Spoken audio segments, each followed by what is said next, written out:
je suis français, je suis libanais et je suis mexicain. Et je suis pianiste avant tout.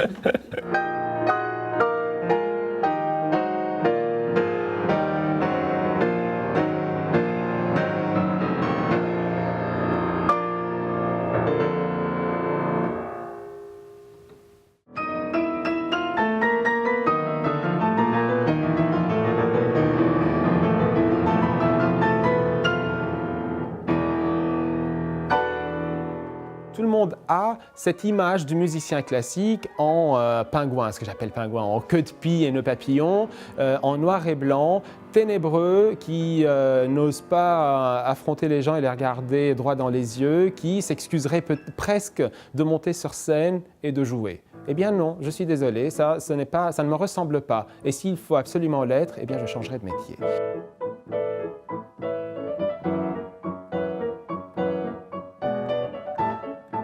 La rockstar du piano classique, oui effectivement, je sais pas, enfin, moi je ne me considère pas du tout comme une rockstar parce que je suis très fier et très content d'être musicien classique. C'est un terme médiatique et un terme que le public a envie d'entendre parce qu'effectivement, le monde de la musique classique a toujours fait peur et a toujours été réservé pour une certaine caste, pour un certain public. J'ai voulu casser cela.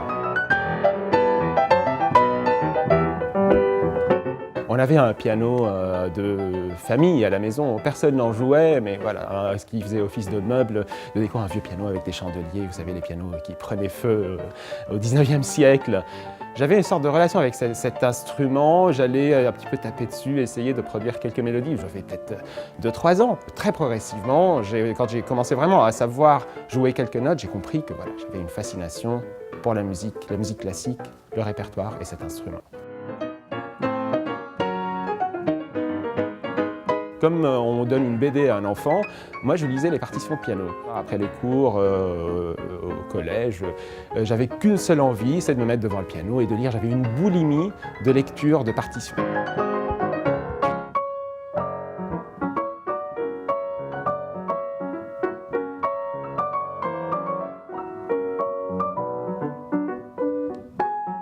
Le Conservatoire de Paris est une école professionnalisante, mais un petit peu formatante. Parfois, je venais en cours, je préparais la version du prof et ma version à moi. Je suis libanais, je suis mexicain et je suis français, donc rien que par un petit peu ma triple identité, je suis déjà un alien. Le fait d'assumer mes origines à travers la musique, c'était un rêve. Parce que pendant très longtemps, c'était un petit peu hésitant, je ne savais pas qui j'étais. Et disons que le fait de me découvrir à travers la musique, ça m'a permis de me réaliser et de concrétiser ce que j'étais. Et ça, c'était un de mes rêves. Quand je joue de la musique espagnole et qu'il y a parfois il y a des frottements, des dissonances légères qui rappellent les quarts de ton dans la musique arabe, eh bien je les assume jusqu'au bout et je ne les joue pas comme si je m'excusais du piano.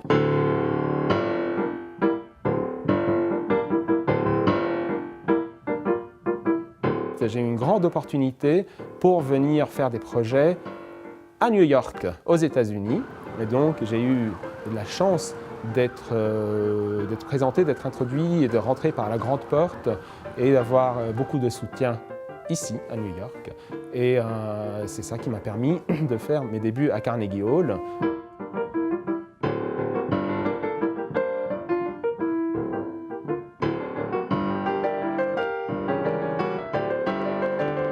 C'était en 2014 une proposition d'aller jouer au Mali pour les soldats français et américains qui étaient en mission là-bas, à l'époque où il y avait la guerre au Mali, et les Peacekeepers. Et j'ai donné 3 concerts, dont un dans le siège de la MINUSMA, l'opération des Nations Unies au Mali. Et c'était des émotions extraordinaires parce que ces soldats ne s'attendaient absolument pas à ce qu'on leur propose de la musique classique.